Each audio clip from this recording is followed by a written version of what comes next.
اولاد متوجہ ہو، ادھر متوجہ ہو، استغفار پر اللہ کا وعدہ ہے۔ اور اپنی آنکھوں سے دیکھ کے آیا ہوں، میں آپ کو بتاؤں، مدینہ منورہ میں عمر صاحب ہیں، 22 سال کے بعد اللہ نے اس کو بیٹا دیا، احمد اس بچے کا نام، ہمیں لا کر اسے دکھایا، کہتا ہے یہ استغفار کی برکت سے اللہ نے۔ بھائی 100 دفعہ کرنے سے نہیں ہوتا، 200 دفعہ کرو، 300 دفعہ کرو، کوئی ایک چیز ملتی 5000 کی ہے تو 1000 کی تو نہیں ملے گی۔ دکاندار کو آپ جو فضائل سنائیں، کہا 5000 لے گے۔ استغفار کو بڑھاتے رہو، اللہ کے جو وعدے ہیں حق اور سچ، ہم تمہیں بیٹے دیں گے، باغات دیں گے، نہریں دیں گے، بارشیں دیں گے، سب استغفار۔ اور اللہ کا قرب بعض نیک اعمال آدمی کرنے سے بھی نہیں حاصل کر سکتا، جتنا کہ استغفار سے اللہ کا قرب حاصل کر لیتا ہے۔ استغفار اللہ کو بہت محبوب الفاظ میں، جیسے سورج سامنے نکلتا ہے تو سب اس کو دیکھتے ہیں۔ ان پڑھ سے ان پڑھ آدمی، عام فام آدمی بھی یہ تشکیل سمجھ سکتا ہے۔ اخرجت للناس، انسانوں کو تو انسان سمجھتے ہی، اخرجت سمجھتے ہی، نکالے گئے ہو۔ مفتی صاحب رحمۃ اللہ علیہ، مفتی زین العابدین صاحب، وہ فرماتے تھے اخرجت میں پوچھ ہے باقاعدہ، جیسے کوئی اپنے گھر سے کسی بچے کو بھیجتا ہے، کہتا ہے جاؤ وہ چیز لے کے آؤ، فوراً وہ چیز لے کے آؤ۔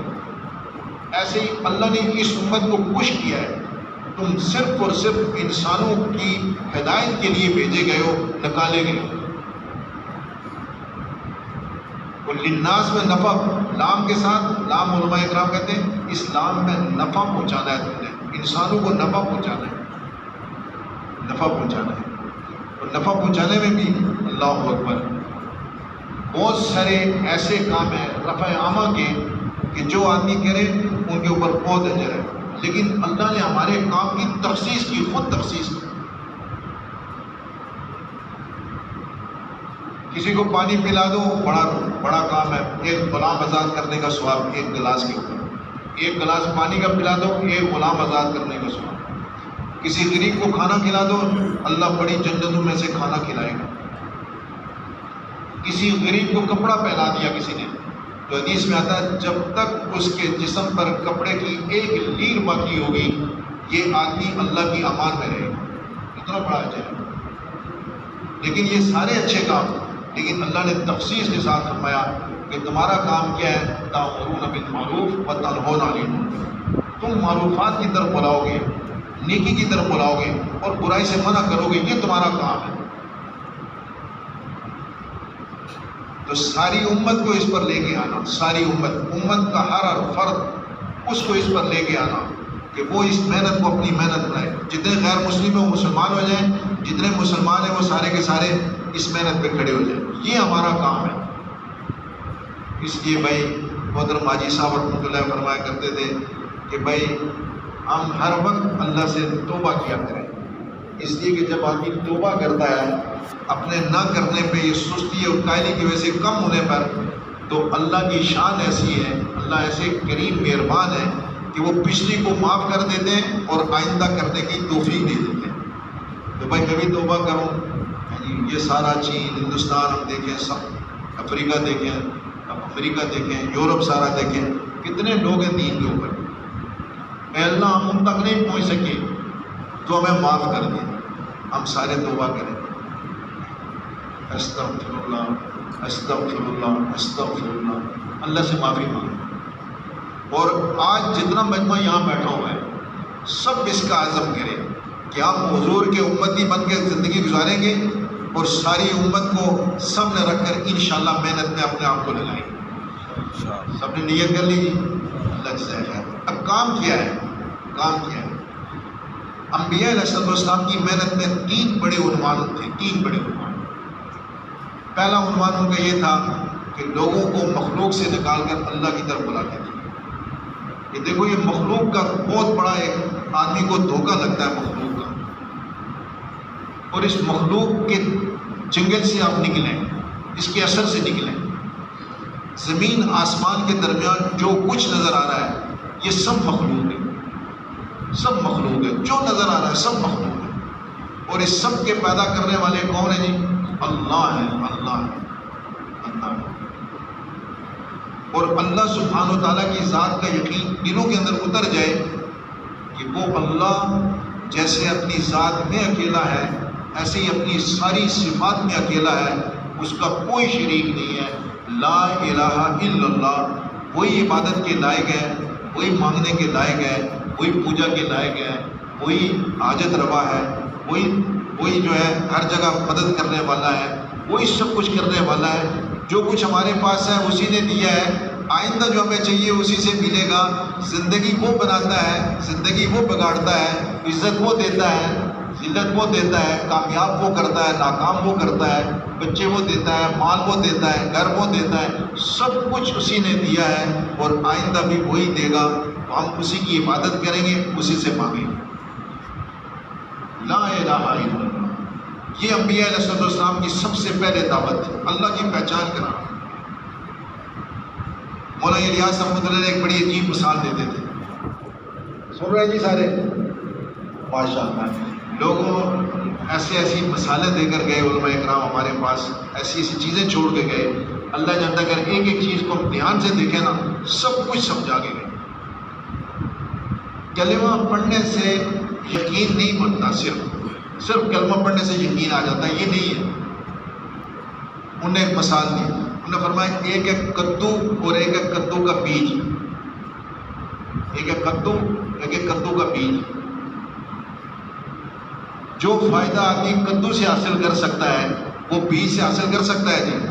کدو سے سالن بناؤ، حلوے بناؤ، اس سے جو چیزیں بناؤ، بیج سے حلوہ بن سکتے ہیں، بیج سے آپ سالن بنا سکتے ہیں، لیکن اس بیج کے اوپر محنت کرنے کے بعد کدو کو وجود آیا، کہ بغیر محنت کے آیا؟ کیوں جی؟ محنت کے بعد کدو نکلا، بیج میں سے نکلا۔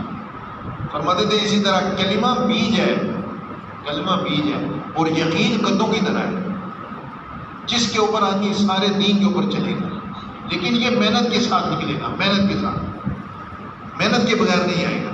یہاں ہمیں دھوکہ لگ جاتا ہے کہ کلمہ پڑھ لیا بس ہی کافی، بس کافی نہیں، اس کے پیچھے مستقل ایک محنت ہے، اور اس محنت کے کرنے پر پھر اللہ ایمان کی اس سطح پر پہنچا دیتا ہے کہ سبحان اللہ۔ حضرت عثمان رضی اللہ عنہ کو آپ علیہ السلام نے فرمایا، عثمان تمہارا ایمان اتنا کمی ہو چکا ہے کہ اگر ایک پوری وادی پر تقسیم کر دیا جائے تو سب کے لیے کافی ہو جائے۔ ایمان کی محنت تھی، لا الہ الا اللہ، کیسی محنت تھی؟ صحابہ کی، ہر ایک دائی تھا، ہر ایک دائی، اور دعوت کی برکت سے، اس محنت کی برکت سے ایمان کے اس درجے پہ پہنچے۔ کسی نے حضرت عمر رضی اللہ عنہ کو کہا کہ روم اور فارس وہ تو سارا لوہا ہی لوہا ہے۔ حضرت عمر رضی اللہ عنہ فرمایا ہمارے اوپر ایک اللہ کی ذات ہے، باقی ہم کسی کو کچھ بھی نہیں سمجھتے، سب مخلوق ہے، سب مخلوق۔ خالد بن ولید رضی اللہ عنہ 60,000 کے مقابلے میں اکیلے کھڑے ہو گئے، 60,000 کے مقابلے میں اکیلے کھڑے ہو گئے۔ فرمایا ایمان والے زندہ ہیں اور بے ایمان جو بغیر کلمے کے وہ مردہ ہیں، اور ایک زندہ ہزاروں مردوں کے لیے کافی ہو جاتا ہے۔ ایمان یہ تھا۔ تو یہ ایمان والے 30,000 اور کافر بغیر کلمے والے 6 لاکھ، یہ 30,000 6 لاکھ کے مقابلے میں اترے، اللہ نے ان کو کامیاب کیا۔ ایمان محنت سے آتا ہے، یہ ایسے نہیں آتا۔ اس کی دعوت ہے، اللہ کو بولیں، ہم اللہ کو بولیں۔ اللہ وہ ہے جو سبحان ہے، ہر عیب سے پاک ہے، ہر کھوٹ سے پاک ہے، ہر کمی سے پاک ہے، اور اس کے ارادے کا نام وجود ہے۔ یہ زمین آسمان اور اس کے درمیان جو کچھ ہے اللہ نے ایک حکم سے بنا دیا، ایک حکم سے۔ اندازہ کریں وہ کتنی بڑی طاقت والا رب ہے جس کے ایک حکم سے 7 آسمان کھڑے ہوئے۔ ہم میں سے کوئی بڑے سے بڑا آدمی ایک پنکھے کو کوئی کرے حکم پہ پنکھا بن جائے، بنا کے دکھائے، پنکھے کا پیر بھی نہیں بنوا سکتے۔ جس کے ایک حکم پہ 7 آسمان کھڑے ہو گئے، زمینیں کھڑی ہو گئی، پہاڑ ہو گئے، کسی چیز کا نام و نشان نہیں تھا۔ پہلا درخت سیب کا، پہلا درخت آم کا، پہلا درخت انگور کا، یہ ساری پہلی چیز۔ آج تو ہمیں درختوں سے درخت نظر آ رہے ہیں، ہر پہلی چیز کو کس نے پیدا کیا؟ جانوروں کو دیکھیں، ہر پہلا جانور کس نے پیدا کیا؟ انسانوں کو کس نے پیدا کیا؟ انسان کو فرمایا اگر تم اپنے آپ کو دیکھو تمہیں اللہ یاد آ جائے، اللہ یاد آئے۔ ماں کے پیٹ میں 3 اندھیریوں میں تو بعض دفعہ سوچتا رہتا ہوں، ایک بڑی چیز ہے یہ دعوت کا کام کرتے کرتے اللہ بہت ساری چیزیں سناتے ہیں۔ آدمی کتنی سخت چیز کھاتا ہے، کتنی سخت چیز، اور پیٹ کی اتنی سخت حدت ہوتی ہے، اتنی گرمی ہوتی ہے کہ وہ گال کے ختم، اور ماں کے پیٹ میں 9 مہینے بچہ رہتا ہے۔ 1 2 3 مہینہ، 2 مہینے، 4 مہینے کی بات نہیں ہے، کتنے مہینے جی؟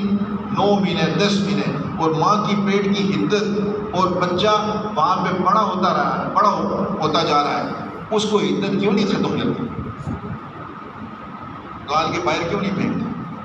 اللہ کا امر ہے، اللہ کا امر ہے، اللہ کا امر ہے، اللہ ہے، اللہ ہے۔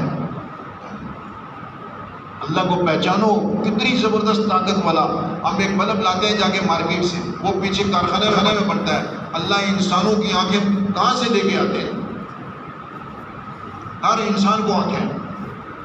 ایک دن میں چوزے دیکھ رہا تھا، میں پولٹری فارم پہ ایک جگہ پہ گیا تو وہاں پہ دیکھا، میں نے کہا باؤ رب، انسانوں سے بھی ان چوزوں کی تعداد زیادہ ہو گئی، ہر چوزے کو 2 آنکھیں۔ سبحان و تیری قدرت۔ کوئی کارخانہ، کوئی فیکٹری نہیں ہے وہاں سے اٹھا کے لاؤ، یا وہاں کو بنانے والے ہیں، نہیں، اپنی قدرت دکھا رہا ہے، اپنی قدرت دکھا رہا ہے۔ وہ زبردست طاقت والا رب ہے، جس کے ساتھ رب ہو گیا اس کے ساتھ سب ہو گیا، جس نے رب کو چھوڑ دیا سب کچھ اس سے ضائع ہو گیا۔ اسی لیے حدیث قدسی میں آتا ہے، اے میرے بندے، میں نے تجھے اپنی عبادت کے لیے پیدا کیا، کھیل کود کے لیے نہیں۔ اے میرے بندے، میں نے تجھے اپنی عبادت کے لیے پیدا کیا، کھیل کود کے لیے نہیں۔ اگر تو نے مجھے پا لیا تو تو نے سب کچھ پا لیا، اور تو نے اگر مجھے کھو دیا تو تو نے سب کچھ کھو دیا۔ نبیوں کی پہلی محنت یہ تھی، رب کے ساتھ جڑ جاؤ بس۔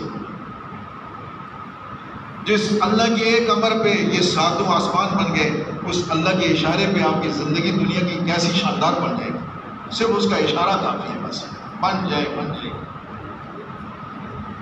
ابراہیم علیہ السلام کے پاس کچھ نہیں دنیا کے لحاظ سے، موسیٰ علیہ السلام کے پاس کچھ نہیں، 10 سال ایک چوہے میں، لیکن اللہ نے چاہا میرے موسیٰ کی زندگی، اللہ نے چاہا موسیٰ کی زندگی کو بنانے کا، اللہ نے کیسے بنا کے دکھا۔ فرعون اس کو سب کچھ دیا، دنیا کا اتنا بڑا اس کو مقام دے دیا کہ وہ اپنے آپ کو کہتا تھا میں خدا ہوں، اتنا بڑا کر دیا، اتنا دھوکے میں لگا کہ میں رب ہوں، میں مارتا ہوں، میں جلاتا ہوں، میں چھوڑتا ہوں، میں کرتا ہوں، میں کرتا ہوں، دھوکہ لگا۔ موسیٰ علیہ السلام نے سمجھایا تم سے نہیں ہوتا، اللہ سے ہوتا ہے، اللہ سے ہوتا ہے، اللہ سے ہوتا ہے۔ اللہ کو بڑا مانو، اللہ کے ساتھ جڑ جاؤ، اللہ کی اطاعت کرو، اللہ کی نافرمانی نہ کرو۔ جب تم ایک اللہ کے حکم کو پورا کرو گے، تمہیں اللہ پاک دنیا میں کامیاب کرے گا، آخرت میں بھی کامیاب کرے گا۔ کامیابی صرف اور صرف اللہ کے امر کو پورا کرنے میں۔ تو اللہ کو ماننا بھی ہے اور اللہ کی ماننی بھی ہے۔ یہ جو تبلیغ کے نام سے جو خاص کر کے اللہ نے اس امت کو یہ محنت جو عطا فرمائی، اس محنت سے دونوں چیزیں پیدا ہوتی ہیں، اللہ کو ماننا بھی اور اللہ کی ماننے کی صفت بھی اللہ پیدا کر دیتے ہیں۔ پھر چھوٹی چھوٹی چیزیں اللہ کی طرف سے جو آتی ہیں، آدمی ان کو خوشی سے، جیسے پانی، پیاسا آدمی پانی کو خوشی سے پیتا ہے، بھوکا آدمی کھانے کو بڑی محبت سے خوشی سے کھاتا ہے، اسے چاہت سے کھاتا ہے، اسی طرح پھر ایمان والا اللہ کے امر کو بڑی خوشی سے پورا کرتا ہے۔ کہ سستی اور کاہلی اس وجہ سے ہے کہ ایمان اس درجے کا نہیں ہے، ورنہ صحابہ کو دیکھو، آج کی رات رکوع کی ہے، سبحان اللہ، آج کی رات قیام کی ہے۔ حضرت عثمان رضی اللہ عنہ کے بارے میں فرماتے ہیں، ایک شخص کہتے ہیں میں نے دیکھا ایک شخص آیا، حرم شریف میں داخل ہوئے اور بالکل مقام ابراہیم کے پیچھے اپنے جوتے رکھے، اور پھر انہوں نے کہا اللہ اکبر، اور 2 رکعت نماز شروع کی، اور میں ان کے پیچھے، یہاں تک کہ انہوں نے پہلی رکعت میں الف لام سے شروع کیا اور بالناس پر جا کر انہوں نے اللہ اکبر، پورا قرآن پڑھ لیا، پورا قرآن۔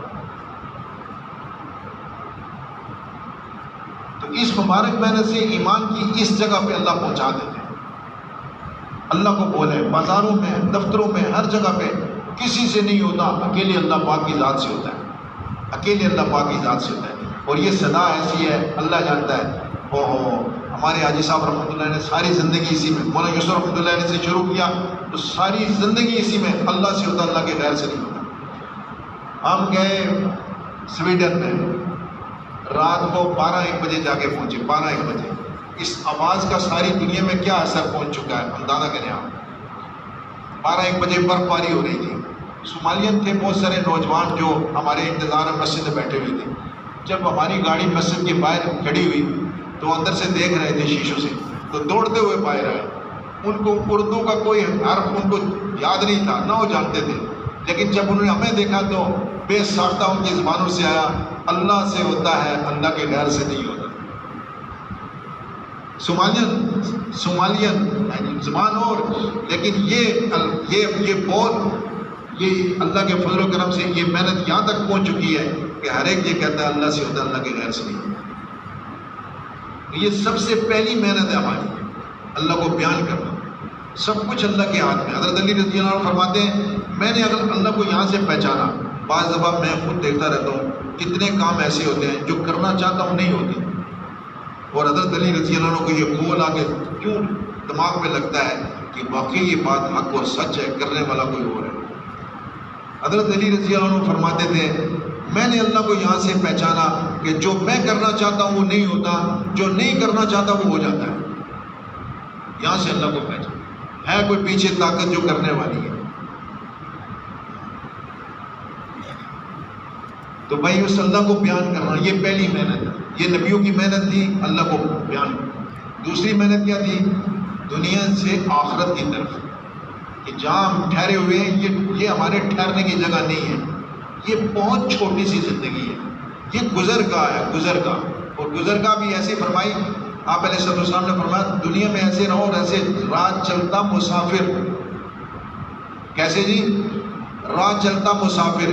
ایک مسافر ہوتا ہے مقام کا، وہ وہاں پہ کیا کرتا ہے کچھ چیزیں تھوڑی سی جمع کر لیتا ہے، چلو جی میں نے 1 مہینہ رہنا، 2 مہینے رہنے، 4 مہینے رہنے۔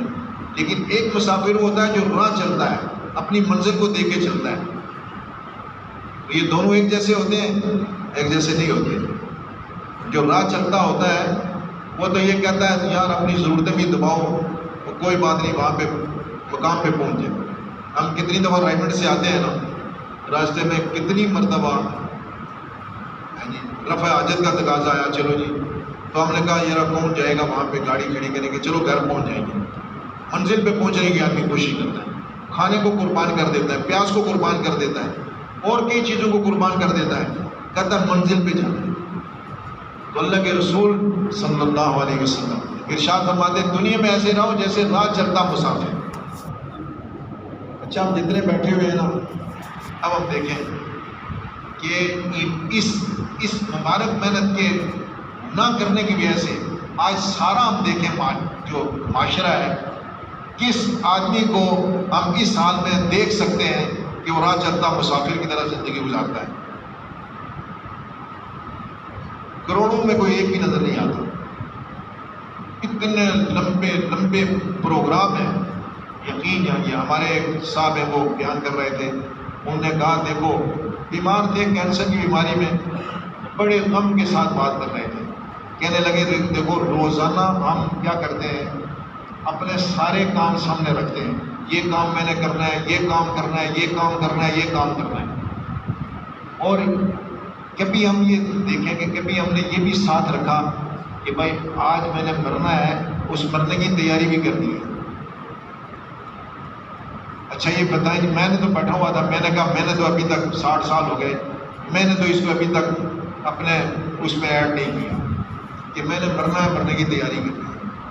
چونکہ 10 کام کرنے ہیں، ان کی آدمی کوشش کرتا ہے نہیں کرتا، یہ کروں گا پھر وہ کروں گا پھر وہ کروں گا پھر وہ کروں گا، لیکن مرنا ہے تو اس کی تیاری۔ تو انہوں نے کہا اپنے 10 کاموں کے ساتھ 11واں ساتھ یہ بھی لکھ لو کہ میں نے مرنا بھی ہے، اس کی تیاری بھی کرنی ہے۔ تو ابھی تو پروگرام ہی نہیں ہے، 70 سال والے نے بھی نہیں ایڈ کیا ہوا کہ میں نے مرنا ہے، 80 سال والے نے بھی نہیں کیا ہوا۔ بندہ سمجھتا ہے پتہ نہیں کہاں پہ پہنچائیں گے، اور موت آدمی کے پیچھے، موت آدمی کے پیچھے آئے دن ہم واقعات دیکھتے رہتے ہیں اور سنتے رہتے ہیں، کھانا کھاتے ہوئے آدمی مر جاتا ہے۔ ابھی پچھلے دنوں ایک صاحب میرے تو کھانا نوالا منہ میں ڈالا تو نیچے نہیں لے جا سکے. بیٹوں نے آ کر بچوں نے آ کر ان کے منہ سے نکالا. کھاتے ہوئے کھانا مر جاتا ہے. تو دنیا سے آخرت، دنیا کی زندگی ایسی نہیں ہے جس سے آدمی دل لگا لے. اس میں ہر چیز کو فنا ہے، ہر چیز کو. جوانی ہے اس کے ساتھ بڑھاپا، صحت ہے اس کے ساتھ بیماری، اور زندگی ہے اس کے ساتھ موت، خوشی ہے اس کے ساتھ غم. کوئی ایسی چیز نہیں ہے جس سے آدمی مطمئن ہو جائے چلو جی میں ہمیشہ کے لیے جوان ہی رہوں گا. نہیں، ہر چیز کو فنا ہے. اللہ نے پیدا کرنے سے پہلے ایک بڑا اعلان کر دیا، کل من علیہ فان، سب کو فنا ہے، سب ختم. اور آخرت کو فرمایا وہ ہمیشہ کے لیے، وہ کبھی ختم نہیں ہوگی، کبھی ختم نہیں ہوگی، ہمیشہ کے لیے. امام غزالی رحمۃ اللہ علیہ سمجھاتے ہیں کہ دیکھو آخرت اور دنیا میں کیا فرق ہے. وہ آخرت کی زندگی کے بارے میں وہ فرماتے ہیں اگر زمین سے لے کر آسمان تک اس سارے خلا کو رائی کے دانوں سے بھر دیا جائے. یہ مسجد کا حال دیکھا ہے جی، کتنا بڑا حال ہے. اگر اس کو رائی کے دانوں سے بھر دیا جائے، ریت کے یہاں پہ ٹرک کے ٹرک پھینک دیے جائیں، اور 1000 سال کے بعد ایک دانہ ریت کا اٹھا کے باہر پھینکتے رہو، اس مسجد کے حال کو خالی کرنے میں کوئی وقت لگے گا کہ نہیں لگے گا؟ صدیاں لگ جائیں گی، صدیاں کیا اربوں خربوں سال، شاید پھر بھی ختم نہ ہو. تو امام غزالی رحمۃ اللہ یہ نہیں انہوں نے فرمایا کہ پاکستان سے آسمان تک، وہ فرماتے ہیں ساری روئے زمین سے آسمان تک، امریکہ سے آسمان تک، سعودی عرب سے آسمان تک، چین سے آسمان تک، اور یورپ سے آسمان تک، آسٹریلیا سے آسمان تک، ساری اس روئے زمین کو اگر رائی کے دانوں سے بھر دیا جائے آسمان تک، اور ایک دانہ اٹھا کر 1000 سال کے بعد باہر پھینکو، ایک دن یہ سارا زمین سے آسمان تک یہ سارا خلا یہ بھرا ہوا خالی ہو جائے گا. آخرت کی زندگی نہیں ختم. اور ہم کس اس میں پڑے ہوئے ہیں؟ اسی لیے آپ علیہ السلام نے ارشاد فرمایا جس کا مفہوم ہے تم میں عقل مند اور سمجھدار آدمی وہ ہے جو مرنے سے پہلے کیا کر لے جی؟ مرنے کی تیاری کر لے. مرنے کی تیاری کر لے. تو آخرت میں اللہ نے 2 مقام رکھے، ایک جہنم ایک جنت. 2 مقام ہے، تیسرا مقام نہیں ہے. دنیا میں اس محلے میں گزارا نہیں ہے، اس محلے میں چلے جاؤ خیر ہے. اس شہر میں گزارا نہیں ہے، اگلے شہر میں چلے جاؤ خیر ہے. چلو اس ملک میں نہیں بنتی، اگلے دوسرے کے ملک میں چلے جاؤ. لیکن وہاں پہ تیسری جگہ ہی کوئی نہیں ہے. یا اللہ کا قید خانہ ہے یا اللہ کا مہمان خانہ ہے. اور کہتے ہیں جنت جو اللہ پاک نے بنائی، جنت بنائی، اللہ اکبر. جنت بنانے کے بعد جبرائیل امین کو فرمایا دیکھو جنت کو. تو جب جبرائیل امین نے دیکھا تو انہوں نے قسم اٹھا کے کہہ دیا کہ اگر جو لوگ اس جنت کے بارے میں سنیں گے اس کے بغیر نہیں رہ سکتے. ایسے نعمتوں سے بنی ہوئی. اسی لیے فرماتے ہیں جنت میں جانے سے پہلے 4 خوشخبریاں. جنت میں جانے سے پہلے 4 خوشخبریاں. ہمیشہ کے لیے جوان کبھی بوڑھے نہیں ہوگی، ہمیشہ کے لیے صحت کبھی بیمار نہیں ہوگی، ہمیشہ کے لیے خوشی کبھی غم نہیں دیکھو گے، اور ہمیشہ کے لیے تم زندہ اب کبھی موت کو نہیں دیکھو گے. جنت میں داخل ہونے سے پہلے. اور کہتے ہیں اہل جنت کے دروازے پہ کھڑے ہوں گے. مولانا جمشید صاحب رحمۃ اللہ فرماتے تھے بڑا عجیب نقشہ انہوں نے کھینچا تھا. جنت کے دروازے کے سامنے کھڑے ہوں گے، 40 سال تک جنت کے دروازے کو دیکھتے رہیں گے. وہاں میرے رب تم نے اس کو کیسا خوبصورت بنایا، جنت کے دروازے کو تم نے اس کو کیسا خوبصورت بنایا. 40 سال لگ جائیں گے. پھر اعلان ہوگا تھوڑا سا اندر تو جاؤ. تو یہ اندر جائے گا، اس کی بیوی اس کے سامنے آئے گی. 40 سال یہ اپنی بیوی کو دیکھنے میں گزار دے گا. واہ اور رب تم نے اس کی ناک کیسے بنائی، اس کی آنکھیں کیسے بنائی، اس کے رخسار کیسے بنائے، اس کے بال کیسے بنائے، یا اللہ تم نے کیسے خوبصورت اس کو بنایا. پھر جنت میں ہر قسم کی خواہش، ہر قسم کی جی میں آئی چیز اللہ جنت میں پوری کرے. ہر چیز. مولانا ضیاء الدین صاحب ہری پور والے رحمۃ اللہ علیہ زکریا مسجد میں بیان ان کا ہوا کرتا تھا. ایک مرتبہ جنت کو کھولا، فرمائے لگے جنت میں اللہ پاک سارے جنتیوں کو بنائیں گے اور داؤد علیہ السلام سے فرمائیں گے داؤد ذرا میری کلام سناؤ. تو سنائیں گے داؤد علیہ السلام جنت میں کلام. تو لوگ اپنی جنت کے مزوں کو بھی بھول جائیں گے. کہیں گے واہ میرا رب، ایسی خوبصورت اور ایسا مزہ، ایسی لذت. تو اللہ پاک ارشاد فرمائیں گے اچھا میں تمہیں اس سے بھی بڑے مزے کی چیز دکھاؤں؟ تو جنتی کہیں گے اس سے بڑی مزے کی کیا چیز ہوگی؟ تو پھر آپ علیہ السلام کو اللہ پاک ارشاد فرمائیں گے میرے حبیب آپ تشریف لائیں اور سورہ یاسین پڑھ کوئی سنو. اور حضور سورہ یاسین پڑھیں گے اور اس میں جنتیوں کو ایسا مزہ کہ سارے مزے بھول جائیں گے. تو ارشاد ہوگا میں اس سے بڑا مزہ تمہیں دکھاؤں؟ تو لوگ کہیں گے اللہ اس سے بڑا کیا مزہ ہوگا؟ تو پھر اللہ پاک خود اپنی کلام کو اپنی زبان سے اللہ سنائیں گے. اندازہ کریں کہ آج کتنا اچھا لوگ قرآن پڑھنے والے ہیں. داؤد علیہ السلام کتنا اچھا پڑھتے تھے. تو جس نے یہ خود جس نے یہ ساری آوازیں پیدا کی ہیں وہ خالق اس کی کیا شان ہوگی، کیا آواز ہوگی. تو جنتی سارے مزے بھول جائیں گے، سب سنتے سنتے بھول جائیں گے. ایسا مزہ. پھر اللہ کی طرف سے ارشاد ہوگا اچھا میں تمہیں اس سے بھی بڑا مزہ دکھاؤں؟ تو جنتی کہیں گے اللہ اس سے بڑا مزہ اور کیا ہوگا؟ تو پھر اللہ پاک اپنے سارے پردے ہٹا کر اپنا دیدار کرائیں گے. اور مولانا ضیاء الدین صاحب رحمۃ اللہ فرماتے تھے یہ پہلا دیدار اللہ کا 8 لاکھ سال کا ہوگا. کتنا جی؟ 8 لاکھ سال کا ہوگا. اور 8 لاکھ سال گزر جائیں گے جنتیوں کو یہ بھی نہیں محسوس ہوگا جیسے آدمی فجر کی 2 رکعتیں پڑھتا ہے. اتنا وقت بھی محسوس نہیں ہوگا. اللہ پاک ارشاد فرمائیں گے اب تو تم چلے جاؤ، اتنا عرصہ ہو گیا. کہیں اللہ ابھی تو دیکھا ہے. یہ ایسی لذت ہوگی. سب سے زیادہ اللہ سبحانہ و تعالیٰ کی جنت میں سب سے زیادہ جو آدمی کو مزہ ہوگا وہ اللہ کی زیارت کا ہوگا. اللہ پاک کی زیارت کا ہوگا سب سے زیادہ مزہ. تو پھر اللہ پاک اپنے سامنے اپنے پردے کر دیں گے. کسی نے پوچھا حضور اللہ کو سارے کیسے دیکھیں گے؟ فرمایا جیسے تم سورج کو دیکھتے ہو، سارے جہاں پہ کھڑے ہو ساری دنیا سورج کو دیکھے، کوئی کسی کی رکاوٹ بن سکتا ہے جی؟ جو جہاں سے دیکھے ایسے تم اللہ کو دیکھو. تو جب پردے سامنے حائل ہو جائیں گے تو جنتی کہیں گے اے رب کاش کہ ہمیں اگر دنیا میں معلوم ہو جاتا آپ ایسے ہیں تو ہم دنیا میں سوائے تیرا نام لینے کے ہم کچھ بھی نہ لیتے، بس تجھے یاد کرتے رہتے. تو جنت میں مزے ہوں گے.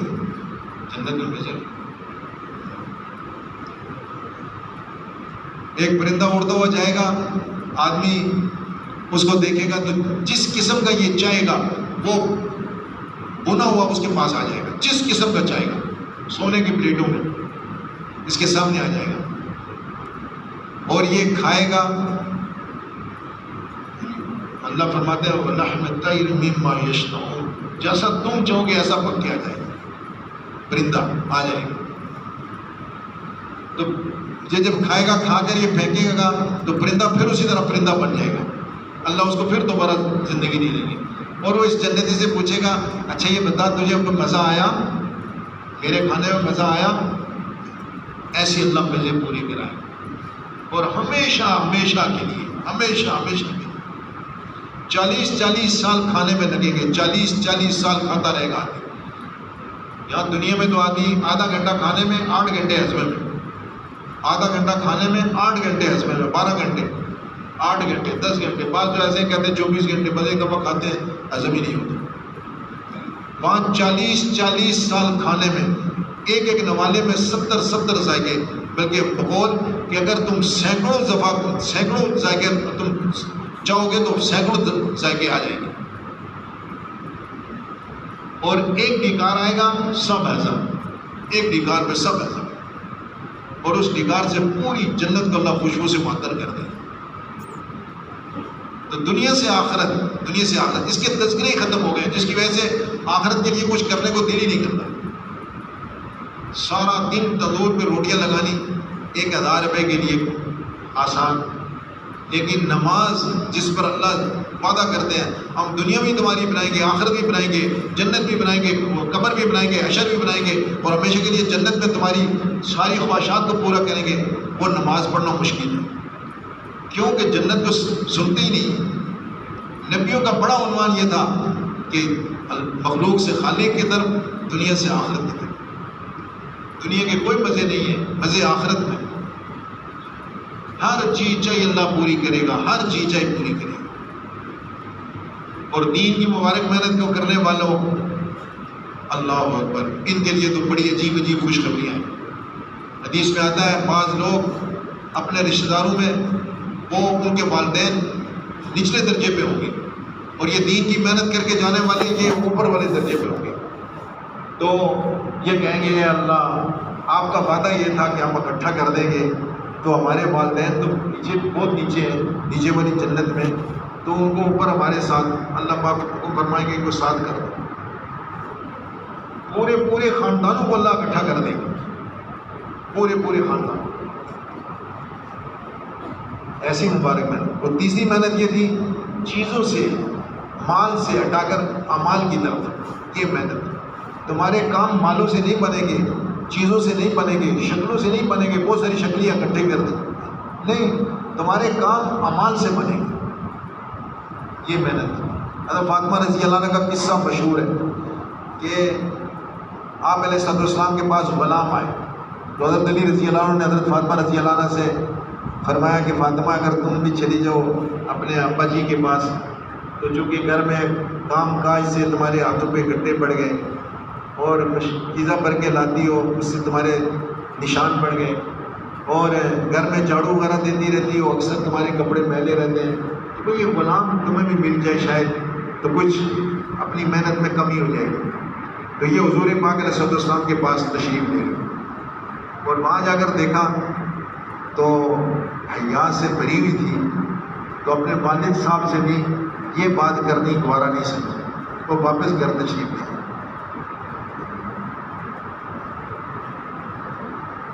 تو پھر کیا آپ علیہ السلام نے وہاں آپ سے فرمایا کہ اے فاطمہ میں تمہیں ان غلاموں سے بہتر چیز نہ بتاؤں، تمہیں بہتر چیز نہ بتاؤں؟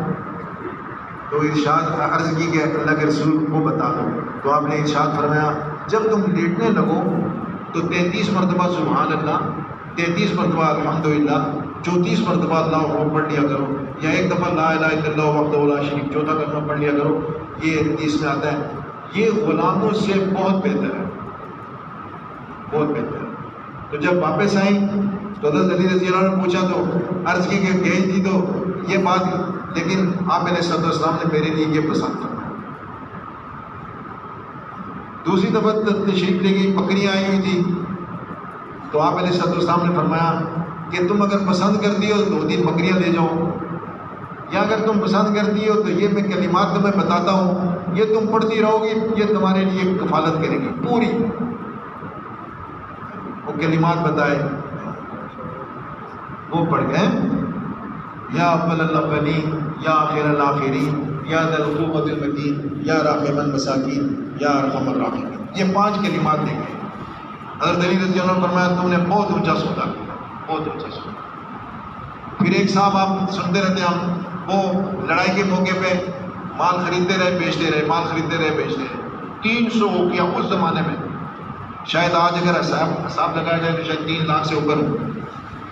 تو اگر عرض کی حضور میں آج میری تجارت سے مجھے بہت نفع ملا، میں سامان خریدتا رہا بیچتا رہا، خریدتا رہا بیچتا رہا، اور مجھے یہ ملا۔ تو آپ علیہ السلام نے فرمایا میں تمہیں اس سے بہتر نہ بتاؤں؟ وہ بڑے حیران ہوئے، اس سے بہتر کیا ہو؟ تو آپ نے ارشاد فرمایا فرض نماز کے بعد 2 نفل پڑھ جانا، 2 نفل۔ تو چیزوں سے اور مال سے اور شکلوں سے اعمال کی طرف، اعمال سے زندگی بنے گی، اعمال سے زندگی بنے گی۔ حضرت حاجرہ علیہ السلام، حضرت ابراہیم علیہ السلام کا حکم ہوتا ہے چلو ان کو سرسبز شاداب علاقے سے، جہاں جینے کی ساری چیزیں یہاں سے اٹھاؤ اور ایک دوسری جگہ پہ چھوڑ دیا۔ تو جبرائیل امین ساتھ ہیں، راستے میں دیکھتے ہیں تو جہاں کہیں پانی سبزہ یہاں پہ، تو جبریل امین حکم کا عرض کرتے نہیں جی آگے چلو آگے چلو، چلتے چلتے چلتے وہاں پہ پہنچ گئے بیت اللہ کے پاس، خانہ کعبہ مکہ مکرمہ میں، مکہ مکرمہ میں پہنچ گئے۔ وادی صحرا، پہاڑ، کالے پہاڑ، اور جینے کا ایک سبب بھی نہیں ہے، جینے کا ایک سبب بھی نہیں ہے، مرنے کی ساری چیزیں ساری شکلیں موجود ہیں۔ تو ابراہیم علیہ السلام نے ان کے سامنے پلنے کی شکلیں نہیں جمع کی، کوئی ان کے لیے وہاں پہ کوئی باغ رکھ دیا ہو، کوئی بہت بڑی کوئی چیز رکھ دی ہو، نہیں۔ ابراہیم علیہ السلام کو حکم ہوتا ہے کہ ان کو چھوڑ کے چلو، اور اللہ اس امت کو دکھانا چاہتے ہیں کہ انہوں نے دعوت کا کام کرنا ہے، اور اگر یہ اللہ کے راستے میں اللہ پر توکل کرتے ہوئے نکل جائیں گے، اللہ کے امر کو دیکھتے ہوئے، تو اللہ اس امر کی وجہ سے اللہ ان کے گھر بار بھی بھر دے گا، ان کی باہر کی زندگی بنا دے گا، ان کے گھر کی زندگی بنا دے گا، آخرت کی زندگی بنا دے گا۔ اللہ کو بنانے میں کوئی مشکل نہیں، اللہ دکھاتے ہیں کہ ہمیں کرنے میں کیا مشکل ہے۔ تو مرنے کی ساری چیزیں، سارے اسباب، جینے کا کوئی سبب نہیں۔ اور ابراہیم علیہ السلام کو حکم یہ ہوتا ہے کہ ان سے بات بھی نہ کرو، بات بھی نہ کرو۔ تو پیچھے پیچھے چل رہی ہیں اور عرض کرتی ہیں ابراہیم آپ ہمیں یہاں پہ کیسے چھوڑ کے جا رہے ہو، کیا کوئی ہم سے غلطی ہو گئی ہے؟ آپ تو بڑے شفیق، اللہ کے رسول، آپ تو خیر خواہ، دوسروں کی حفاظت کرنے والے، یہ چھوٹا بچہ اور میں یہاں کس کے سہارے پہ کیسے چھوڑ کے جا رہا ہوں؟ تو پیچھے پیچھے چل رہی ہے۔ ابراہیم علیہ السلام کو حکم ہوتا ہے کہ آپ نے ان سے بات کوئی نہیں کی، بات کوئی نہیں کی۔ تبلیغ والوں کو بھی آج کل یہ عرض کیا جاتا ہے بھائی اللہ کے راستے میں جاؤ تو پھر پیچھے گھر میں کسی سے بات نہ کرو، اللہ کرے یہ چیز وجود میں آ جائے۔ یہ ابراہیم علیہ السلام کی سنت ہے، بات نہ کرو۔ اس کے بڑے فائدے ہیں۔ اچھا، تو جب انہوں نے آگے سے کوئی جواب نہ دیا تو مائی ہاجرہ کہنے لگی اللہ کا امر ہے؟ تو ابراہیم علیہ السلام نے سر سے ہلایا کہ ہاں اللہ کا امر ہے۔ تو ایک دم قمیض کو چھوڑ دیا، کرتا چھوڑ دیا، اور کہا اگر اللہ کا امر ہے تو ہم اللہ کے امر کو پورا کریں گے، اللہ اس پر ہمیں پالے، اللہ کے امر کو پورا کریں گے۔ تو وہاں بیٹھ گئی، اللہ تیرا امر ہے تو ہم اسی میں راضی ہیں، بیٹھ گئی۔ تو پھر اللہ سبحانہ و تعالیٰ نے مائی ہاجرہ کو کیسے پال کے دکھایا۔ اللہ نے زمزم ایسا دے دیا پانی جس میں ساری دنیا کے پھلوں کا سب وہ وٹامنس، اس میں ساری سبزیاں، سارے کے سارے اناج اس پانی کے اندر۔ اگر بھوک ہے تو کھاتی ہیں، پیتی ہیں تو بھوک ختم، بیمار ہوتی ہیں تو پانی پیتی ہیں، بیماری ختم، اگر کوئی غم آ جاتا ہے تو پانی پیتی ہیں تو غم ختم۔ یہاں تک کہ اس امت کے لیے بھی، کیا قیامت تک آنے والے انسانوں کے لیے اس پانی میں اللہ نے ایسی شفا رکھ دی ہے کہ جو جس غرض سے اس پانی کو پیے گا اللہ اس کی وہ غرض پوری کر دے گا۔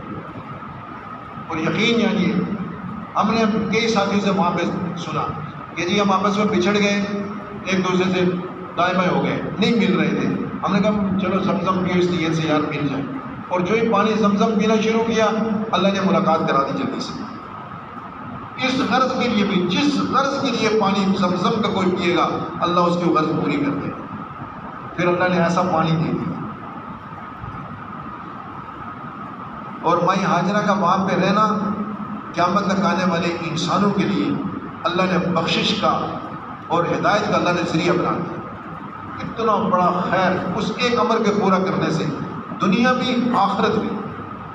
جو حاجی طواف کرتے ہیں ہر قدم پہ کتنے ہزار لاکھوں کی طرح دیکھ لیا، ہر قدم پہ جو صحیح کرتے ہیں تو صحیح کرنے کے اوپر 7 چکروں پہ 70 غلام آزاد کرنے کا ثواب ملتا ہے، 70 غلام۔ اور عمرہ کرنے کے بعد یا حج کرنے کے بعد یہ مائی ہاجرہ کی کچھ چیزیں ایسی، اور ابراہیم علیہ السلام کی، ان کے پورا کرنے پر حاجی ایسے ہو جاتا ہے جیسے آج ہی ماں کی گود میں آج ہی پیدا ہو کے آیا ہے، جیسے آج پیدا ہوا ہے، یہ ایسے گناہوں سے پاک ہو جاتا ہے ایک اللہ کا امر پورا کرنے سے۔ تو یہ تو پھر کے پوری دنیا میں لوگوں کو سمجھانا ہوگا۔ دکانوں پہ جب آزان ہو جائے، دکانوں پہ بیٹھ کے تمہاری زندگی نہیں بنے گی، اب یہ حکم ہوتا ہے حی علی الصلاۃ، آؤ نماز کی طرف، حی علی الفلاح، آؤ کامیابی کی طرف۔ اب دکانوں پہ لگنا تمہاری ناکامی ہے، اور ہر ایک اپنی دکان سے کہے تیرے ساتھ اب میری ناکامی ہے، اب میں مسجد میں جاؤں گا تو میری کامیابی ہے۔ دنیا آخرت کی ساری کامیابیاں مسجد میں جانے کی طرف، تو اعمال کی طرف، چیزوں سے اور شکلوں سے اعمال کی طرف، یہ آپ علیہ السلام کی 3 بڑی محنت ہے۔ اور ان اعمال میں سب سے بڑا عمل، یعنی جو دین میں ہمیں ملا ہے، سب سے بڑا عمل وہ نماز کا ملا ہے، نماز کا عمل۔ اسی لیے فرمایا جس نے نماز کو قائم کیا اس نے سارے دین کو قائم کیا، جس نے نماز کو گرا دیا اس نے پورے دین کو گرا دیا۔ اور نماز اللہ سے ملاقات ہے، نماز اللہ سے ملاقات ہے، نماز اللہ سے ملاقات ہے۔ جب آدمی اچھی طرح وضو کر کے، ابھی نماز نہیں پڑھتا، وضو کر کے کھڑا ہوتا ہے اور اس نے پڑھا اشہد ان لا الہ الا اللہ واشہد متوجہ ہوں، ادھر متوجہ ہوں، استغفار پر اللہ کا وعدہ ہے، اور اپنی آنکھوں سے دیکھ کے آیا ہوں۔ میں آپ کو بتاؤں مدینہ منورہ میں عمر صاحب ہیں، 22 سال کے بعد اللہ نے اس کو بیٹا دیا، احمد اس بچے کا نام، ہمیں لا کر اس نے دکھایا، کہتا ہے یہ استغفار کی برکت سے اللہ نے۔ بھائی 100 دفعہ کرنے سے نہیں ہوتا، 200 دفعہ کرو، 300 دفعہ کرو، کوئی ایک چیز ملتی 5000 کی ہے تو 1000 کی تو نہیں ملے گی۔ دکاندار کو آپ جو فضائل سنائیں، کہا 5000 کی نہیں، استغفار کو بڑھاتے رہو۔ اللہ کے جو وعدے ہیں حق اور سچ، ہم تمہیں بیٹے دیں گے، باغات دیں گے، نہریں دیں گے، بارشیں دیں گے، سب استغفار۔ اور اللہ کا قرب بعض نیک اعمال آدمی کرنے سے بھی نہیں حاصل کر سکتا جتنا کہ استغفار سے اللہ کا قرب حاصل کر لیتا ہے۔ استغفار اللہ کو بہت محبوب ہوتا ہے۔ اللہ کے سامنے کوئی کہے اے اللہ تم مجھے معاف کر، اے اللہ تم مجھے معاف کر، اے اللہ تم مجھے معاف کر، اللہ اس کو پسند کرتا ہے۔ اور قرآن پاک کی تلاوت میں، قرآن کی تلاوت، قرآن کو ہم اپنا صبح شام دن کو کوئی وقت مقرر کر لیں، قرآن کو اپنا اوڑھنا بچھونا بنا لیں۔ سب سے بہترین ساتھی قرآن ہے، سب سے بہترین ساتھی۔ لوگ سارے قبر میں چھوڑ کے واپس ہو جائیں گے، سب واپس، بھائی بھی واپس، دوست بھی واپس، سب ماں باپ سب واپس، قرآن ساتھ جائے گا، قرآن ساتھ جائے گا۔ اور لکھا ہوا ہے ملائے اعلیٰ سے ریشم کا بستر لا کر اس کے نیچے بچھا دے گا، اور یہ مردہ میت حیران ہو جائے گی یہ کون ہے، پوچھے گا تو کون ہے، وہ کہے گا میں قرآن ہوں۔ جدھر سے عذاب آئے گا اس کے سامنے کھڑا ہو جائے گا، میں قرآن ہوں جس کو تو کبھی دن کو پڑھتا تھا، کبھی شام کو پڑھتا تھا، رات کو پڑھتا تھا، کبھی آہستہ پڑھتا تھا، کبھی بلند پڑھتا تھا، ابھی تو نے میرا سلوک کیا دیکھا، ابھی تو میں تیرے ساتھ ساتھ ہوں، جہاں تک کہ جنت میں پہنچانے تک میں تیرے ساتھ ہوں۔ یہ جنت میں پہنچانے تک قرآن ساتھ ہوگا، قرآن کی طرح۔ اور بھائی آپ علیہ السلام کی محنت میں اچھے اخلاق، آپ ایک نمونہ تھے اخلاق، سب سے عظیم اخلاق والے آپ، تو اپنے کیا کہتے ہیں دین کو بچانے کے لیے اپنے اخلاق اچھے کرتے ہوں گے۔ کہتے ہیں جس آدمی کے اخلاق محفوظ ہیں اس کا سارا دین محفوظ ہو جائے گا، ورنہ آدمی اپنی ان بد اخلاقیوں کی وجہ سے اور ان چیزوں کی وجہ سے اچھے اعمال دوسروں کے حوالے کر دے گا۔ اور یہاں تک کہ مولانا جمیل صاحب رحمۃ اللہ علیہ نے ایک مرتبہ فرمایا آدمی نے زنا نہیں کیا ہوگا، سود نہیں کھایا ہوگا، سور کا گوشت نہیں کھایا ہوگا، لیکن ان کے گناہ وہ آدمی کے اس کے اوپر لا کر ڈال دیے جائیں گے، اس لیے کہ کسی کا مال کھا کے آیا ہوگا، کسی کو گالیاں دے کے آیا ہوگا، کسی کی زمین لے کے آیا ہوگا، تو اس کے نیک اعمال ختم ہو جائیں گے، اب ان لوگوں کے گناہ اس کے اوپر ڈال کے اس کو جہنم میں ڈال دیا جائے گا۔ یہ بڑی ڈرنے کی چیز ہے۔ اور اپنے اخلاق کو اچھا کرنے کے لیے اپنے گھر سے بچیں۔ اللہ نے ہمیں کیسا مبارک دین عطا فرمایا، جو والدین کے حقوق ہیں اولاد کے بارے میں ان کا دین بنا دیا، جو اولاد کے حقوق ہیں والدین کے بارے میں ان کا دین بنا دیا، جو بیوی کے حقوق ہیں خاوند کے بارے میں اس کا دین بنا دیا، جو بیوی کے حقوق خاوند کے حقوق ہیں بیوی کے بارے میں اس کا دین بنا دیا، دین بنا دیا۔ اپنے والدین کو محبت کی نگاہ سے دیکھنا ایک کامل حج کا سواب، عمرے کا حج کا سواب، ایک حج کا سواب۔ کسی نے عرض کیا حضور اگر کوئی 100 دفعہ دیکھے، آپ نے فرمایا 100 حج کا ثواب۔ تو اپنے والدین یہاں سے شروع کرنا ہے۔ آپ علیہ السلام بیٹھے ہوئے اور آپ نے فرمایا ہلاک ہو گیا، ہلاک ہو گیا، ہلاک ہو گیا۔ ابو ہریرہ رضی اللہ عنہ فرماتے ہیں کہ اللہ کی قسم ہم ڈر گئے اور ہم نے پوچھا اللہ کے رسول کون ہلاک ہو گیا؟ آپ نے ارشاد فرمایا وہ آدمی جس کو والدین میں سے 2 یا ان میں سے 1 ملا ہو اور وہ اپنی مغفرت نہ کرا سکے۔ تو یہاں سے شروع کرنا ہے۔ اسی لیے فرمایا والدین جب بوڑھے ہو جائیں گے ان کی بہت ساری چیزیں تمہیں برداشت بھی نہیں کریں، اف تک نہ کرو، لکھا ہوا اف تک نہ کرو۔ اس سے ثابت ہوتا ہے تنگ ہوگے لیکن تمہیں اف تک بھی کرنے کا حکم نہیں، اشارے بھی نہ کرو۔ دوست لوگ بیٹھے ہوتے ہیں نا آپس میں، کہتے ہیں خیر ہے ان کو کوئی پتہ نہیں، پرانے زمانے کے لوگ۔ اللہ فرماتے ہیں یہ اشارے مجھے پسند نہیں، اشارے پسند۔ والدین کی خدمت، پھر اپنے گھر میں اپنے بیوی بچوں سے، تم میں سب سے اچھا وہ ہے جو اپنے گھر والوں سے اچھا، اپنی بیوی سے اچھا۔ حضور فرماتے ہیں میں سب سے زیادہ میں اپنی بیویوں سے اچھا ہوں، اپنی بیویوں سے اچھا۔ تو اپنے گھروں میں ایسی فضا بنائیں کہ ہمارے اخلاق اچھے سے اچھے ہو، پڑوس میں اخلاق اچھے ہو، ملنے جلنے والوں سے سب سے لوگوں کو پتہ چلے باتیں یہ تبلیغ کا کام۔ حدیث لکھی ہوئی ہے اس میں فضائل صدقات میں ایک حدیث لکھی ہوئی ہے، 5 بڑے فضائل لکھے ہوئے ہیں۔ ہم کہتے ہیں نا کہ محنت سے مال آئے گا، اور اللہ کے رسول نے فرمایا تم ان اعمال میں لگو اللہ تمہیں مال دے گا۔ ارشاد فرمایا تم میں سے جو یہ چاہتا ہے میری عمر لمبی ہو جائے، پہلی بات۔ دوسری بات تم میں سے جو یہ چاہتا ہے کہ مجھے میرا مال زیادہ ہو جائے، میرا مال زیادہ ہو جائے، عمر لمبی ہو جائے، مال زیادہ ہو جائے۔ اور تم میں سے جو یہ چاہتا ہے مجھے لوگوں میں عزت مل جائے، بڑا بن جاؤں۔ اور پھر ارشاد فرمایا تم میں سے جو یہ چاہتا ہے کہ مرنے کے بعد مجھے جنت مل جائے۔ اور 5ویں بات یہ فرمائی تم میں سے جو یہ چاہتا ہے جنت میں بھی اعلیٰ مقام مل جائے، وہ کیا کرے؟ صلہ رحمی کرے، صلہ رحمی، جو پریم کے رشتے ان کے ساتھ۔ پھر آپ نے ارشاد فرمایا تمہیں میں اولین و آخرین کے اخلاق نہ بتاؤں، جس کا مفہوم رکھنے، اولین و آخرین کے اخلاق۔ اولین و آخرین کے اخلاق کیا ہے؟ جو تمہیں نہ دے تم اس کو دو، یعنی جو تمہیں اپنی عطا سے محروم کرے تم اس کو عطا کرو۔ ہم تو یہ کہتے ہیں جو خالی ہاتھ آیا ہم خالی ہاتھ آئے، نہیں، جو ہمارے یہاں نہیں آئے گا ہم اس کے یہاں جائیں گے۔ اللہ کرے یہ سبق ہمیں آ جائے، بس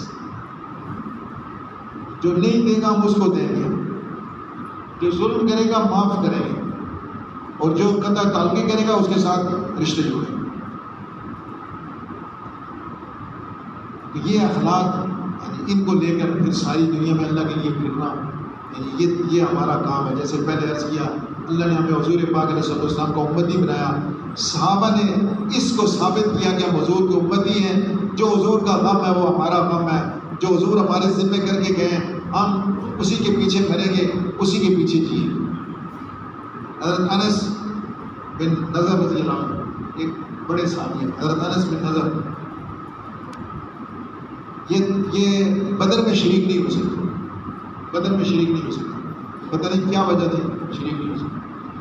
لیکن اس کے بعد 1 سال کے بعد احد ہوئی، تو یہ پورا سال لکھا ہوا ہے، پورا سال یہ رات کو ان کو نیند نہیں آتی تھی، کہتے تھے اے میرے رب ایک دفعہ تو مجھے کافروں کے ساتھ ایک دفعہ بس لڑنے کی توفیق دے دے، اے اللہ مجھے بدر کا سخت افسوس ہے میں شامل نہیں ہو سکا، اور مجھے ایک دفعہ تو موقع دے دے تو دیکھے گا کہ انس بن نضر تیرے لیے کیا کرتا ہے، انس بن نضر تیرے لیے کیا کرتا ہے۔ تو پھر احد کے میدان میں لوگوں کو کہتے ہیں اللہ کی قسم جنت کی خوشبو ان پہاڑوں سے آ رہی ہے، احد کے پہاڑوں سے جنت کی خوشبو آ رہی ہے، اور جا کر شہید ہو جاتے ہیں، اور 90 سے اوپر زخم ان کے جسم پہ تھے۔ کتنے جی؟ 90 سے اوپر ان کے جسم میں زخم تھے، ان کے پوروں سے ان کی بہن نے ان کو پہچانا۔ صحابہ نے اپنے امتی ہونے کا ثبوت دیا، ہم امتی ہیں، ساری دنیا میں جائیں گے، ساری دنیا میں ایک سے ایک کے واقعات قصے ہیں عجیب کہ اپنی جان کو جان نہیں سمجھا، اپنی کسی چیز کو کچھ نہیں سمجھا، اور ساری دنیا میں اللہ کے دین کو پہنچانے کے لیے اپنا سب کچھ لگا دیا، سب کچھ لگا دیا۔ ابو ایوب انصاری رضی اللہ عنہ 90 سال کی عمر میں، یہ میزبان رسول ہے، میزبان رسول۔ اندازہ کریں آپ علیہ السلام تشریف لائے مدینہ منورہ میں، ان کے گھر میں ٹھہرے، یہ میزبان رسول ہے، 90 سال سے اوپر یہ اللہ کے راستے میں نکلے، اور آخر میں بیمار ہوئے تو اپنے امیر سے، قافلے کے جو امیر تھا اس سے کہا بھائی آپ جہاں اپنا آخری پڑاؤ ہوگا، اگر میں مر جاؤں تو میری لاش کو بھی وہاں تک ضرور لے جانا۔ تو انہوں نے کہا جی یہ کیوں؟ تو انہوں نے کہا اس لیے کہ کل قیامت کے دن اللہ مجھے پوچھے کہ ابو ایوب تو نے میرے دین کے لیے کیا کیا، امتی ہونے کی حیثیت سے تو نے میرے حبیب کی دین کے لیے کیا کیا؟ تو میں یہ کہوں گا اے اللہ میں تو زندہ بھی چلتا رہا اور مر کر بھی تیرے دین کے لیے چلتا رہا، مر کر بھی چلتا رہا۔ تو صحابہ اللہ کے راستے میں، اللہ کے راستے میں، اور ساری دنیا کی میں ان کی قبریں ملتی ہیں، یہ شاید ہے ان کی قبریں، یہ پکار کے کہتی ہیں کہ ہم اللہ کے دین کے لیے ایسے یہاں پہ آئے۔ 30,000 سے اوپر صحابہ کی قبریں اردن میں ہیں، 30,000 سے اوپر، 30,000 سے اوپر، اور کہتے ہیں 1,25,000 کے قریب حجۃ الوداع کے موقع پہ تھے، اور ان میں سے 10-12 ہزار کی قبریں حجاز مقدس میں ملتی ہیں، باقی سب کی قبریں اللہ کے راستے میں۔ قبریں تو بن گئی اللہ کے راستے میں، لیکن ساری دنیا میں اسلام کو چمکا کے چلی۔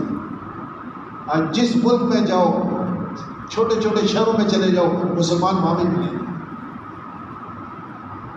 کلمہ پہنچا دیا، کلمہ پہنچا۔ تو بھائی یہ مبارک دین یہ ہمیں بھی یہ کہتا ہے کہ تمہاری بھی بڑی ذمہ داری ہے، تمہاری بھی بڑی ذمہ داری ہے۔ اور حضور پاک علیہ السلام نے دعائیں دی ہیں، اے اللہ سر سبز اور شاداب رکھ اس امتی کو جو میری بات کو سنے دوسروں تک پہنچا دے۔ حضور کی دعائیں سر سبز اور شاداب رکھ۔ علماء کرام کہتے ہیں سر سبز اور شاداب کر کیا مطلب؟ ہرا بھرا کر دو، ہرا بھرا کر دو۔ اور حضور کی دعائیں کیسی ہیں؟ اللہ اکبر، حضور کی دعائیں بڑی عجیب ہیں۔ حضرت انس رضی اللہ عنہ فرماتے ہیں میں چھوٹا سا تھا، میری ماں حضور کے پاس مجھے لے گئی اور عرض کی اللہ کے رسول میرے انس کے لیے دعا کرو، تو آپ نے مجھے 3 دعائیں دی، اے اللہ انس کی عمر میں برکت عطا فرما، 3 دعائیں دنیا میں ایک آخرت میں، انس کی عمر میں برکت عطا فرما، انس کے مال میں برکت عطا فرما، اور انس کی اولاد میں برکت عطا فرما، اور اے اللہ انس کو کل ہماری قیامت کے دن رفاقت عطا فرما۔ تو ان کی عمر ایک کم 199 سال کے پہلے، تو جب یہ 90 سال سے اوپر ہوئے تو یہ لوگوں سے کہتے تھے لوگوں آؤ میرے پیارے نبی علیہ السلام کی دعائیں دیکھو، سب سے زیادہ انصار میں مال میرے پاس ہے، عمر میری 90 سے اوپر ہوگی، اور بچے 150 سے اوپر، 150 سے اوپر بچے، اور مجھے امید ہے کہ جس رب نے یہ 3 دعائیں مجھے دنیا میں دکھائی ہیں، کل 4تھی دعا بھی مجھے کل آخرت میں دکھا دے گا، حضور کی رفاقت نصیب ہو جائے گی۔ تو آپ کیا دعا کرتے ہیں؟ اے اللہ سر سبز اور شاداب رکھ، ہرا بھرا کر دے میرے اس امتی کو جو میری دین کی بات کو سنے دوسروں تک پہنچا دے۔ تو بھائی حضور کی دعائیں لینی چاہیے کہ نہیں؟ تو ماشاءاللہ کون تیار ہے انشاءاللہ نقد 4 مہینے کے لیے ماشاءاللہ صبح سے ماشاءاللہ مسجد وار جماعتیں بن کے آتی ہیں وہ بھی ارادے کریں صبح سے 4 مہینے، جی ماشاءاللہ ہم حضور کے امتی ہیں، ساری امت ان محمد عبدہ و رسولہ اشہد ان لا الہ الا اللہ وحدہ لا شریک لہ واشہد ان محمد عبدہ و رسولہ۔ تو جب اس نے یہ پڑھا تو جنت کے 8 دروازے اللہ اس کے لیے کھول دیتے ہیں، جنت کے 8 دروازے۔ اور جا کر اس نے نماز کی نیت شروع کی، اللہ اکبر کہہ کے اس نے ہاتھ باندھے تو اللہ اور اس کے درمیان میں سے سارے پردے ہٹ جاتے ہیں۔ اب یہ نمازی اللہ سے براہ راست باتیں کرتا ہے، نماز۔ اسی لیے اس بڑے عمل پہ صحابہ نے محنت کی، صحابہ نے محنت، کلمے پہ محنت، نماز پہ محنت۔ ان اعمال میں محنت کی، نماز کو بنایا، نماز کو بنایا. اور آپ نے ارشاد فرمایا کہ اس کا مفہوم ہے ایسے نماز پڑھو جیسے میں اللہ کو دیکھ رہا ہوں، میں اللہ کو دیکھ رہا ہوں. یا کم از کم یہ ہے اللہ مجھے دیکھ رہے ہیں، اللہ مجھے دیکھ رہے ہیں. تو نماز کے بنانے میں ہم کہتے ہیں سب سے پہلی جو محنت ہے وہ باہر کی ایک محنت اگر ہم کر لیں تو انشاءاللہ اندر کا جو ہے خضوع بھی پیدا ہو جائے گا. باہر کی محنت کیا ہے کہ اگر آدمی دو چیزوں کو پابند کر دے نماز میں، دو چیزوں کو، اس پہ محنت ہے، دو چیزوں، ایک اپنے ہاتھوں کو پابند کریں، ایک اپنی آنکھوں کو پابند کریں. بڑی آدمی کو خارش ہوگی، بڑی تکلیف ہوگی، آج ہاتھ اٹھانے کو دل کرے گا، اس کے بغیر چارہ کار نہیں، لیکن اپنے ہاتھ کو اپنی جگہ پہ رکھیں. قیام کی حالت میں ہاتھوں کو کہاں پہ رکھنا ہے؟ وہاں پہ رکھیں. رکوع کی حالت میں ہاتھوں کو کیسے رکھنا، کہاں رکھنا؟ وہاں رکھیں. اتحیات کی حالت میں ہاتھوں کو کہاں رکھنا؟ وہاں رکھیں. پھر آنکھوں کو کہاں پہ رکھنا ہے؟ آنکھوں کو پابند کرنا، ہاتھوں کو پابند کرنا. جب ان دو چیزوں کو پابند کر دیں گے پھر اللہ پاک کیا کرے گا، ہماری روح کو بھی اللہ پابند کرے گا، آہستہ آہستہ روح بھی پابند کرے گا. تو نماز کو بنانے کی مشق، اور اس پر فرض نمازوں کو جماعت کے ساتھ پڑھنا، جماعت کے ساتھ. عمر بن عبدالعزیز رحمۃ اللہ علیہ کے بارے میں سنا ہے جب آزان ہوتی، آزان سے یہ پہلے مسجد میں چلے جاتے تھے. کسی نے پوچھا جی آزان ہونے کے بعد بھی اتنا وقت ہے کہ آپ جا کے جماعت کے ساتھ پہنچ سکتے ہیں؟ تو فرماتے تھے بھائی اس غلام کا کیا فائدہ کہ جو غلام آقا کے بلانے پہ حاضر ہو، آقا کی منشا کو نہ سکتے. آقا کی منشا تو یہ ہے آزان سے پہلے ہم چلے جائیں. اور اندازہ کریں کہ جو آدمی گھر سے وضو کر کے مسجد کی طرف جاتا ہے، اس کی شان بتائی. اس کی شان یہ ہے کہ جیسے احرام باندھ کر حاجی حج کو جاتا ہے، یہ ایسے ہے مسجد کی طرف جانے والا. اور اس کا ہر قدم لکھا جائے گا. ہمارے مولانا ضیاء الدین صاحب رحمۃ اللہ فرماتے تھے دنیا میں کوئی محکمہ ایسا نہیں ہے جو فوڈ الاؤنس دے گی. ہے جی کوئی محکمہ ایسا نہیں؟ کیوں جی سن رہے ہیں کہ نہیں جی؟ ماشاء اللہ سب سن رہے ہیں. دنیا میں کوئی محکمہ ایسا نہیں ہے جو فوڈ الاؤنس دے گا. چلنے کا الاؤنس کوئی نہیں دیتا. بہت سارے الاؤنس مل جائے گی لیکن چلنے کے الاؤنس نہیں ملے. اور اللہ وہ مہربان ذات ہے کہ جو نمازی کو چلنے کے الاؤنس بھی دیتا ہے. ہر قدم پہ ایک نیکی، ایک گناہ معاف، ایک درجہ بنا. سبحان اللہ. اور پھر اللہ کی دین کو دیکھیں. مسجد میں جا کر بیٹھے، ابھی نماز کے انتظار میں بیٹھے تو پوری نماز پڑھنے کا ثواب مل رہا ہے، نماز پڑھنے کا ثواب مل رہا ہے. اور باوجود اگر نماز کے بعد بیٹھے رہیں گے تو فرشتے اس کے لیے دعائے مغفرت اور رحمت کی دعا کرتے رہتے ہیں. اور نماز کے اندر اللہ نے بہت فضائل، بہت چیزیں رکھی.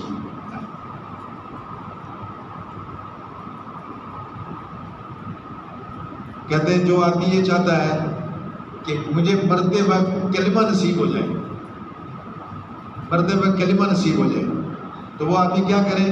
نماز کا اہتمام شروع کر دیں. نمازی آدمی کو فرشتہ اگر آخر میں جب بالکل سکرات ہوگی تو اس کے بعد فرشتہ آ جائے گا، اسرائیل علیہ السلام آ کر اس سے کہیں گے تو کلمہ پڑھ میں تیری روح نکالوں. اس کو فرشتہ کلمہ پڑھائے گا. اور حدیث میں آتا ہے جو آدمی آخر میں پھر کلمہ پڑھتا ہے تو سبحان اللہ یہ اس کا چہرہ چمکنے لگتا ہے اور موت کی ساری سختی اس کے اوپر سے اللہ ہٹا دیتے ہیں. ساری سختی، موت کی ساری سختی ہٹ جاتی ہے. کلمہ پڑھتے چہرہ اس کا چمکنے لگتا ہے، خوشی کا منظر دیکھتا ہے، یعنی جنت اس کے سامنے کر دی جاتی ہے. مفتی محمد شفیع صاحب رحمۃ اللہ نے نماز کے بجائے میں یہ بھی لکھا کہ دو گناہ ایسے ہیں، دو گناہ جن گناہوں کی وجہ سے آدمی جنت کی خوشبو بھی نہیں سونگھ سکے. ایک کبر اور ایک شرک. ایک کبر اور ایک شرک، یہ دو گناہ ایسے ہیں کہ ان کی وجہ سے آدمی کبھی بھی جنت کی خوشبو بھی نہیں سونگھ سکتا. اور فرماتے ہیں کہ نماز ایسا عمل ہے کہ نمازی آدمی کو اللہ ان دونوں چیزوں سے بری کر دیتے. جب وہ پڑھتا ہے ایاک نعبد تو شرک سے اللہ اس کو بری کر دیتے ہیں، اور جب وہ پڑھتا ہے ایاک نستعین تو اللہ پاک اس کو کبر سے بری کر دیتے ہیں۔ ایاک نستعین، میں بہت مسکین ہوں، میں تجھ سے مانگوں گا اللہ، میں تجھ ہی سے مدد چاہتا ہوں۔ تو جب مانگے گا یہ تو یہ چھوٹا بن جائے، کبر اس کے اندر سے نکل جائے۔ تو بھائی 100% نمازی سب کو بنانا، یہ محنت ہے ہماری، اپنی نمازوں کو صحیح جاندار بنانا، اور ان نمازوں کے ذریعے سے بڑی بڑی چیزیں صحابہ نے اللہ سے حل کروائی۔ سب سے بڑا عمل ہے اللہ سے براہ راست لینے کا، وہ نماز ہے، براہ راست اور بہت جلدی، بہت جلدی۔ تو اس کی کوشش کریں گے نا جی انشاءاللہ 100% نمازی، اور اپنی نمازوں کو جاندار بنانا، نمازی کو جاندار۔ ایک صاحب کہتے ہیں کہ میں مفتی زین العابدین صاحب رحمۃ اللہ کے پیچھے تھا، تو میں نے ان کے سجدے میں ان کی تسبیح دیکھی۔ بھائی فرض نمازوں میں تو تسبیح آدمی مختصر ہی پڑھتا ہے، لیکن اپنی نوافل کے ذریعے سے آدمی اپنی تسبیحات کو لمبا کرتا ہے۔ اس لیے کہتے ہیں مولانا سعید احمد خان صاحب رحمۃ اللہ فرماتے تھے، جو اگر اپنی نماز میں 3 سے 5 دفعہ مستحب ہے تسبیح کا کہنا، اگر اس پر آ جائے گا اس کی نماز میں خشوع و خضوع بڑھتا جائے گا، 3 سے 5 اپنی انفرادی نماز میں۔ وہ کہتے ہیں میں مفتی صاحب کے پیچھے تھا، پہلے سجدے میں میں نے دیکھا مفتی صاحب نے، میں پیچھے پڑھتا رہا سبحان ربی الاعلیٰ، میں پیچھے پڑھتا رہا، تو میں نے 21 مرتبہ پڑھا، پھر انہیں سر ہوگا، انہوں نے کتنی مرتبہ پڑھا ہوگا جی؟ انہوں نے 21 تو پڑھا ہوگا، چلو بہت، اگر اور زیادہ انہوں نے آہستہ پڑھا ہوگا شاید 17-18 تو کیا ہی ہوگا۔ اور دوسری مرتبہ جب انہوں نے دوسرا سجدہ کیا تو میں نے 19 مرتبہ پڑھا، اور میں بھی آہستہ آہستہ پڑھ رہا تھا، پھر انہیں سجدے سے سر ہوگا۔ تو اپنی نمازوں کو جاندار بنانے کی مشق، اور اس کی کیا ہے، دوسروں کو فضائل سنائیں، دوسروں کو محنت کریں گے، ان کو خشوع و خضوع کی باتیں کریں گے، اور حضرات کی صحابہ کی نمازوں کے بارے میں کہ کیسی ان کی نمازیں تھیں، کیسی نمازیں۔ ایک صاحب تھے انصاری صحابی تھے، وہ نماز پڑھ رہے تھے، نماز اپنے باڑے میں، اور انہیں قرآن پڑھنا شروع کیا، تو انہیں اپنے اوپر ایک ابر دیکھا اور ان کی سواری بڑی بدکنے لگی، تو بچہ ان کے پاس سویا ہوا تھا، بچہ ان کا سویا ہوا، تو ان کو ڈر ہوا کہ شاید یہ سواری، یہ اونٹنی جو ہے اس بچے کو مار نہ لے، اس کے اوپر نہ آ جائے، تو انہوں نے اپنی نماز کو توڑ دیا، اور صبح آ کر آپ علیہ السلام سے عرض کیا کہ حضور میں کل نماز پڑھ رہا تھا رات کو، میرے ساتھ یہ معاملہ ہوا۔ تو آپ نے ارشاد فرمایا اگر تو نماز پڑھتا ہی رہتا، انہوں نے عرض کیا حضور میرے بچے کا بڑا مجھے ڈر ہوا، آپ نے ارشاد فرمایا اگر تو نماز پڑھتا ہی رہتا، تو پھر انہوں نے کہا جی کہ وہ مجھے اپنے بچے کو بڑا ڈر ہوا، تو آپ نے پھر ارشاد فرمایا اگر تو نماز پڑھتا ہی رہتا، تو انہوں نے عرض کیا کہ حضور اگر پڑھتا رہتا تو کیا ہوتا؟ فرمایا جو تم نے ابر دیکھا تھا وہ فرشتے آ گئے تھے، اگر تم نماز کو پڑھتا رہتا فرشتوں کو لوگ صبح گلیوں میں اپنی آنکھوں سے دیکھتے، یہ تھی نماز۔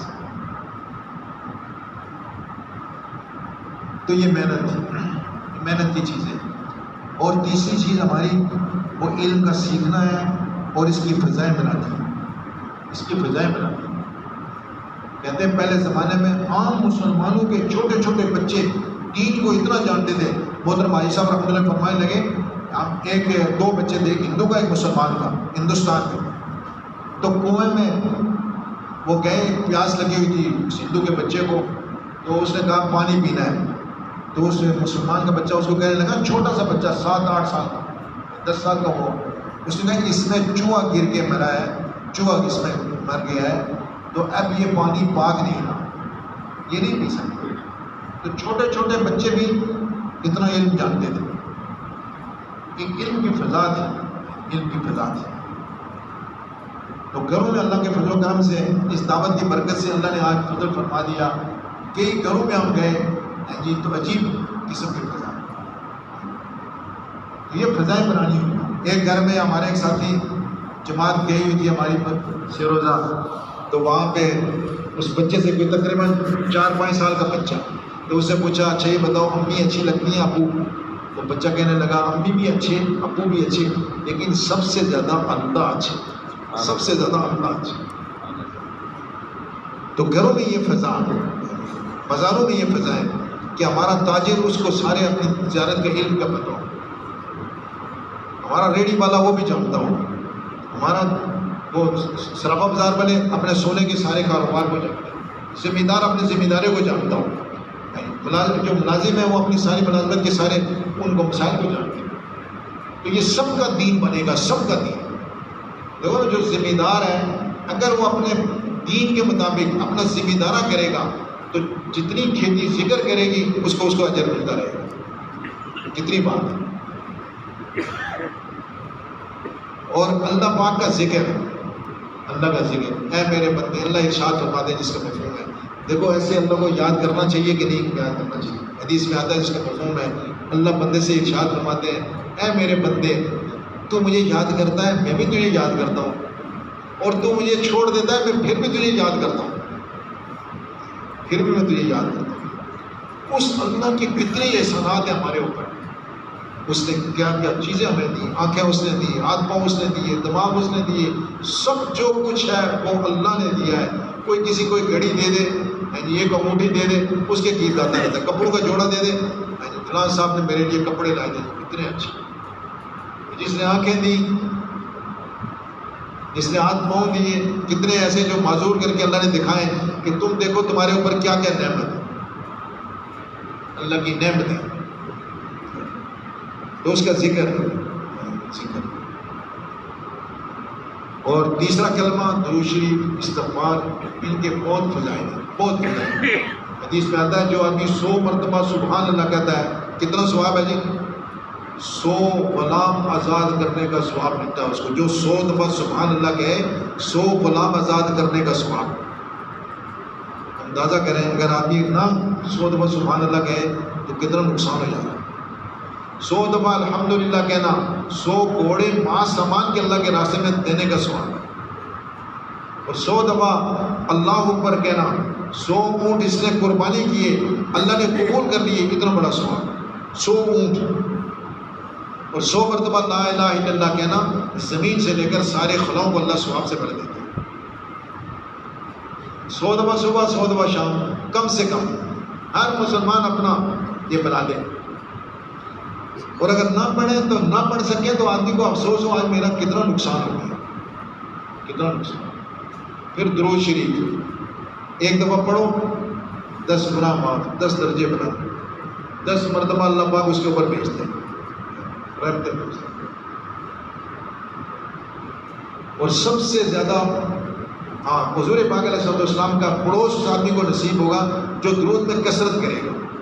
علماء کرام فرماتے ہیں 300 دفعہ اگر روزانہ پڑھ لو تو کثرت والوں میں شمار ہو جائے۔ اور جو آدمی کثرت سے درود پڑھتا رہتا ہے ایک تو اس کے اوپر کوئی گناہ باقی نہیں رہے گا، گناہ سارے معاف ہو جائیں گے، اور اللہ اس کے سارے غموں کو بھی ختم کر دے گا، اور اس کی ساری حاجات کو بھی اللہ پوری کر دے گا درود شریف پڑھنے سے۔ اور استغفار، اللہ اکبر، اللہ نے استغفار کیسی دی، کیسی استغفار۔ اے میرے حبیب جب تک آپ ان میں موجود ہیں میں ان کے اوپر عذاب نہیں بھیجوں گا، اور جب تک یہ استغفار کرتے رہیں گے پھر بھی عذاب نہیں بھیجوں گا۔